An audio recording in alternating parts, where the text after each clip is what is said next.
1.2. A Department of Government Efficiency employee assigned to the National Endowment for the Humanities struggled to explain what DEI actually means, even though flagging grants for it was his primary job. Justin Fox, the DOGE staffer in question, revealed during a lawsuit deposition that his role involved identifying and marking humanities grants for elimination if they were deemed to promote diversity, equity, and inclusion under President Trump's January 2025 executive order. However, when pressed to define the very term he was tasked with enforcing, Fox was unable to do so clearly.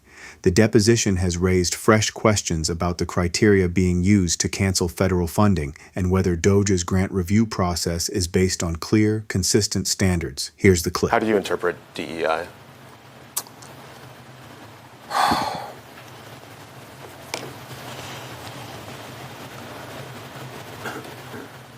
There was the EO explicitly laid out the details. I don't remember it off the top of my head. It's okay. I'm asking for your understanding of it. Yeah, my understanding was exactly what was written in the EO. Okay. So can you... I don't remember what was in the EO. So right now, do you have an understanding of what DEI is?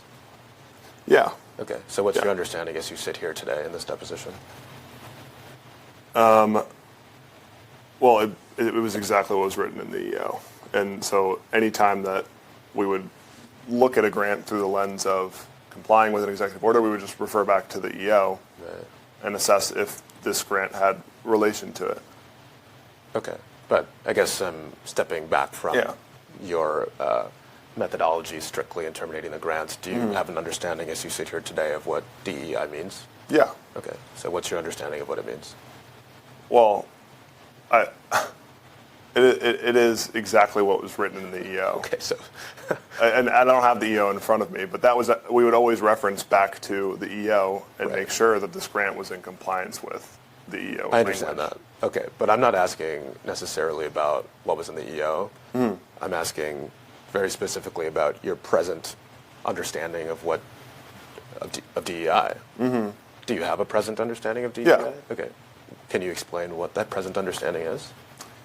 Well, it is just easier for me to be referencing back to the EO. Are you refusing to answer the question? I'm not refusing to answer the question. Okay.